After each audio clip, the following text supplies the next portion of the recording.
Alors comment on fait pour bien se soigner en France, mais sans y laisser tout son argent? C'est la question qu'on se pose tous. Aujourd'hui, on décortique ça ensemble, tranquillement. On va voir les astuces, les trucs à savoir pour s'y retrouver et prendre soin de soi. Allez, c'est parti. Franchement, qui ne s'est jamais demandé « Bon, je suis malade, je vais voir qui ?» Ou alors « Comment je fais pour me soigner sans que ça me coûte un bras ?» Quand on a un pépin de santé, on a juste envie de guérir, pas de se prendre la tête avec la paperasse et les factures. Et la bonne nouvelle, c'est qu'il y a des solutions. On regarde ça tout de suite.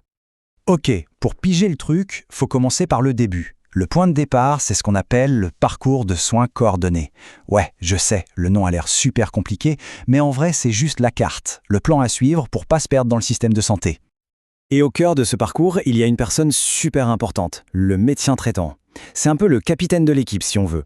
C'est le premier doc à aller voir. Pourquoi? Parce que c'est lui qui nous connaît le mieux, qui suit notre santé et qui sait exactement vers quel spécialiste nous envoyer si jamais on en a besoin. Alors, pourquoi c'est si important de passer par ce fameux médecin traitant?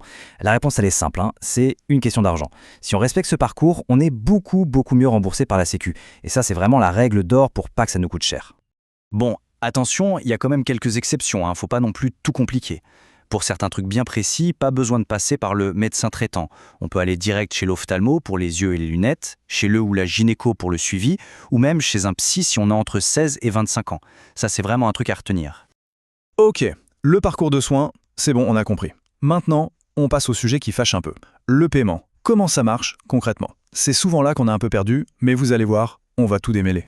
Alors l'astuce numéro 1, vraiment pour gérer son budget santé, c'est de choisir un médecin ou un spécialiste de secteur 1. C'est quoi ce truc? En gros, ce sont les pros qui appliquent les tarifs officiels de la Sécu sans ajouter de frais en plus. Donc, c'est simple, c'est l'option la moins chère. Et comment on sait si un doc est en secteur 1? Hyper facile. Il suffit d'aller sur le site amelie.fr. C'est le site officiel de l'assurance maladie. On tape le nom du médecin et hop, le site nous dit tout de suite son secteur. Ça prend 30 secondes et franchement, ça peut faire une vraie différence sur le ticket final. Bon, un autre mot important à connaître, le reste à charge. Parce que oui, même avec un médecin secteur 1, la Sécu ne rembourse pas toujours tout à 100%.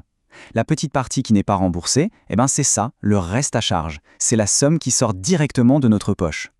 Et c'est là qu'arrive la super-héroïne de l'histoire, la mutuelle. On l'appelle aussi complémentaire santé. Son job, c'est justement de venir payer ce fameux reste à charge. En totalité ou en partie, c'est vraiment la pièce du puzzle qui complète le remboursement de la Sécu. Ok, mais on fait comment si on n'a pas les moyens de se payer une mutuelle? Ou si, même avec, ça reste trop cher? Heureusement, on n'est pas laissé tout seul. Il existe des aides bien pensées pour ça. On regarde lesquelles. Alors, il y a plusieurs dispositifs pour que la santé soit accessible à tous.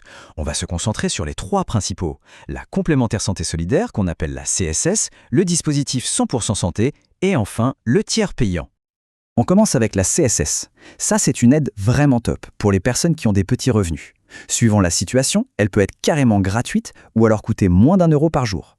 Et elle fait le même boulot qu'une très bonne mutuelle. Elle couvre les frais de santé, sans qu'on ait à se soucier du reste à charge.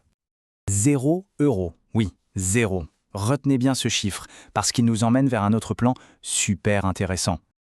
C'est le principe du 100% santé. Pour des trucs qui coûtent une blinde d'habitude, comme les lunettes, les prothèses dentaires ou les appareils pour les oreilles, ce dispositif permet de choisir des équipements de qualité qui sont entièrement remboursés. Au final, on ne paye rien de notre poche. 0 reste à charge. C'est énorme. Et pour finir, le tiers payant. Alors ça, c'est le confort. Fini d'avancer l'argent chez le médecin ou à la pharmacie et d'attendre des semaines pour être remboursé. Avec le tiers payant, on présente juste sa carte vitale et on ne paye que ce qui n'est pas remboursé, voire rien du tout. L'assurance maladie s'occupe de payer directement le professionnel. C'est automatique si on a la CSS et c'est de plus en plus répandu. Voilà, on arrive au bout. Et s'il y a une chose, une seule à garder en tête, c'est ça. Se soigner, c'est un droit. Ce n'est pas réservé à ceux qui ont les moyens. C'est un droit pour tout le monde.